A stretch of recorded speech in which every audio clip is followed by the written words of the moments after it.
തിലോത്തമേ, first night ആകുമ്പം തട്ടി മുട്ടി എന്നൊക്കെ ഇരിക്കും. അതിനങ്ങനെ കണ്ടാൽ മതി. ഒട്ടും പ്രതീക്ഷിക്കാതെ ചില സംഭവങ്ങളൊക്കെ നടന്നു. ഇനി അത് നമുക്ക് മറക്കാല്ലേ?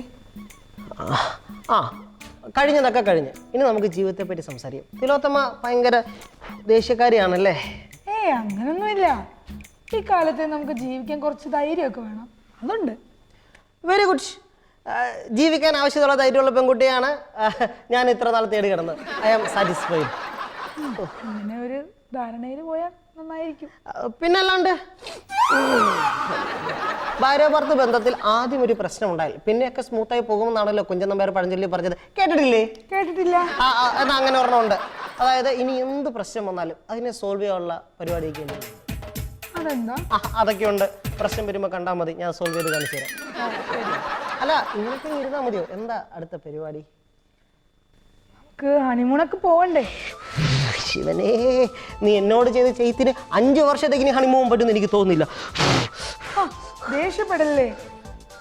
അതൊക്കെ നമ്മൾ മറന്നതല്ലേ? നമ്മൾ മറക്കും. മുറിവും ചാതും ഇതൊക്കെ മറക്കാൻ പറ്റുമോ? നേരെ ചൊവ്വ ഇരിക്കാൻ പോലും എന്നെ കൊണ്ട് പറ്റുന്നില്ല ഇവിടെ. ശരി, എന്റെ ഭാഗത്തും തെറ്റുണ്ട്. ഇനി ഞാൻ ഒന്നും പറയത്തില്ല. പോരെ? അപ്പോൾ ഞാനൊന്ന് ഉറപ്പിച്ച് പറഞ്ഞ ഇവിടെ പലതും നടക്കുമല്ലേ? നിന്നെ ശരിയാക്കി തരാവടി. വരച്ച വരയിൽ നിന്നെ ഞാൻ നിർത്തും. മിസ്റ്റർ പടവീടൻ, ആ ലൈനിലേക്ക് കയറിയേക്കൂ, വരയിലേക്ക് കയറിയേക്കൂ. ഓക്കെ, ആ വരയാണ് താങ്കളുടെ ബോർഡർ. അവിടെ തന്നെ നിൽക്കുക. നമസ്കാരം പ്രേക്ഷകരെ, G12 മറ്റൊരു എപ്പിസോഡ് നിങ്ങൾക്ക് എല്ലാവർക്കും സ്വാഗതം. ഇന്ന് നിങ്ങളുടെ മുമ്പിൽ ഞാൻ പരിചയപ്പെടുത്താൻ പോകുന്നത് വളരെ വ്യത്യസ്തമായ പ്രോഡക്റ്റ്. എല്ലാ ദിവസവും വ്യത്യസ്തമായ പ്രോഡക്റ്റാണ്. ഇന്നും അതിലേറെ വ്യത്യസ്തമായ പ്രോഡക്റ്റാണ്. നിങ്ങൾ ദിനം പ്രതി ഉപയോഗിക്കുന്ന ഒരു പ്രോഡക്റ്റാണ്. ഇതാണ് ഞാൻ പറഞ്ഞ വ്യത്യസ്തമായ പ്രോഡക്റ്റ്, സ്റ്റീൽ ഗ്ലാസ്. ഈ G12 സ്പെഷ്യൽ സ്റ്റീൽ ഗ്ലാസിന് പ്രത്യേകത എന്ന് പറയാം, ഇത് താഴെ വെള്ളിൽ പൊട്ടില്ല, ഇളകില്ല, ചളുങ്ങില്ല, ചുരുങ്ങില്ല. ഒന്ന് ചുളുങ്ങിയാൽ നിവർത്താൻ പോലും പറ്റാത്ത പ്ലാസ്റ്റിക് കൊണ്ട് നമ്മൾ കഷ്ടപ്പെട്ട് ഉണ്ടാക്കിയതാണ് ഈ G12 സ്പെഷ്യൽ സ്റ്റീൽ ഗ്ലാസ്. ഇതിനകത്തൊഴിക്കുന്ന ദ്രാവകം ഒന്ന് ഇളകത്ത് പോലുമില്ല, അങ്ങനെ ഫിക്സഡ് അവിടെ തന്നെ നിൽക്കും.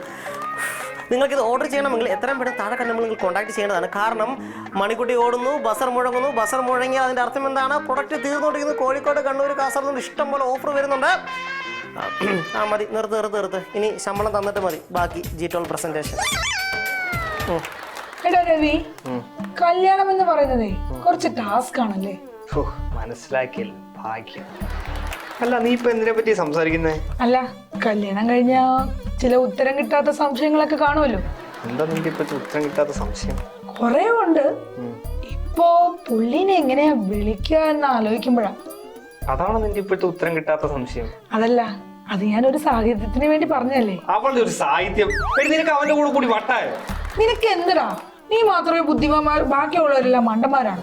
അല്ലല്ല, ബാക്കി എല്ലാവർക്കും ബുദ്ധിയുണ്ട്, നിങ്ങൾക്ക് മാത്രം ബുദ്ധിയില്ല. പക്ഷേ നിങ്ങളുടെ കാര്യത്തിൽ എനിക്ക് ഇപ്പൊ കുറച്ച് സന്തോഷമുണ്ട്. കാരണം നിങ്ങൾക്ക് തമ്മിൽ കുറച്ച് കോമൺ ആയിട്ടുള്ള കാര്യങ്ങളുണ്ട്. എന്തൊക്കെയാണോ ആവോ? നല്ല മൂത്ത വട്ട്. എടാ, നിനക്ക് എന്തിന്റെ കേടാ? കല്യാണമായ കുറച്ച് സംശയങ്ങളും പ്രശ്നങ്ങളൊക്കെ ഉള്ളതുപോലെയാണ് ഞങ്ങൾക്ക് ഉണ്ടായത്. ഇതൊക്കെ സാധാരണയായിട്ട് കല്യാണം കഴിഞ്ഞുണ്ടാകുന്ന പ്രശ്നങ്ങളാണെന്നാണ് വിചാരിക്കുന്നത്. എടി, ഫസ്റ്റ് നൈറ്റിൽ സ്വന്തം ഭർത്താവിന്റെ കണ്ണിൽ പെപ്പർ സ്പ്രേ അടിക്കുന്നതാണോ സ്വാഭാവികം? അതിന് നീ ഒറ്റ ഒരുത്തനാ കാരണം. ഞാനോ? ഞാൻ കാരണം അവന്റെ സ്വഭാവം നിനക്ക് മനസ്സിലായി. എന്ത് മനസ്സിലാക്കിയെന്നു? ഒരു ചെറിയ കാര്യത്തിന് വേണ്ടി പെപ്പർ സ്പ്രേ അടുപ്പിച്ചതല്ലേ നീ? ആകെ പേടിപ്പിച്ചു പോയി. അതെടി, എന്റെ സുരക്ഷ പോലും വേണ്ടാന്ന് വെച്ചിട്ട് നിന്നെയൊക്കെ സഹായിക്കുന്നില്ലേ, അതാണ് ഞാൻ ചെയ്ത തെറ്റ്. നിനക്ക് എന്തോന്ന് സുരക്ഷ? അത് പിന്നെ രാത്രി ജോലിയൊക്കെ കഴിഞ്ഞ് വീട്ടിൽ പോകുമ്പോ എന്റെ സുരക്ഷ പിന്നെ നീ വന്ന് നോക്കൂ. എടാ, നിനക്കവിടെ നട്ടപ്രാന്ത്. അതെടി, എനിക്കാ പ്രാന്ത്. അല്ല, ഇവിടുത്തെ വിഷയം എന്താ? ഇവിടെ വരാന്ന് പറഞ്ഞാൽ നിന്റെ ഭർത്താവ് പുള്ളിയെ കാണുന്നില്ലോ. കാണുന്നില്ല, എവിടെയെങ്കിലും കാണും. ചിലപ്പോ ഷൂട്ടിങ്ങിലായിരിക്കും. എന്താന്ന് ഷൂട്ട്? ജീറ്റോളല്ലേ, ജീറ്റോള്. എടാ, നിനക്ക് നാണം ഉണ്ടോടാ മറ്റൊരാളുടെ ജോലിയെ കളിയാക്കാൻ? നിനക്ക് നാണോണ്ടോ സ്വന്തം സുഹൃത്തിനെ പറ്റി ഇങ്ങനെ പറയാൻ? ഓ, ഒരു സുഹൃത്ത്. എന്നെ കൊണ്ടൊന്നും പറയിപ്പിക്കണ്ട. നീ പറയടി, നീ പറ. സ്വന്തം സുഹൃത്തുക്കൾക്ക് വേണ്ടി ഉപദേശം കൊടുത്ത് മടുത്തവനാണ്. നിനക്ക് എന്നാ സൂക്കേടാടാ. നീ മിണ്ടണ്ട, ഞാൻ ആകോത്തം ഭയങ്കര കഴിക്കില്ല. നിനക്കറിയില്ല? എനിക്കറിയില്ല, പറ. നിനക്കറിയില്ല? ഇല്ലെന്ന് പറ. എനിക്കും അറിയില്ല. പിന്നെ എന്തിനാടാ ഇങ്ങനെ? നല്ല ഹാപ്പി ആയിട്ടിരിക്കണ്ടേ? കൂടുതൽ വർത്താനൊന്നും പറയണ്ട, എനിക്ക് എന്നോട് കലിപ്പ. കാരണം ഒന്നും അറിയില്ല, എനിക്കിപ്പോ അത്ര ഓർമ്മ. എടി, എന്റെ ഓഫീസിൽ 2 പേര് ഇതുപോലെ തന്നെയായിരുന്നു. അവനങ്ങ് ഇറങ്ങിപ്പോയി. പിന്നെ എന്താ സംഭവിച്ചെന്നറിയോ? എന്നാ സംഭവിച്ചു? ആർക്കും അറിയില്ല.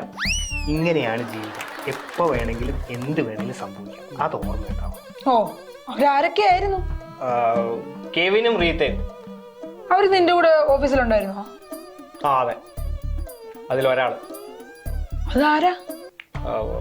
പെങ്കൊച്ച്. പേരെന്താ? ഞാൻ നേരത്തെ പറഞ്ഞ പേരെന്തായിരുന്നു?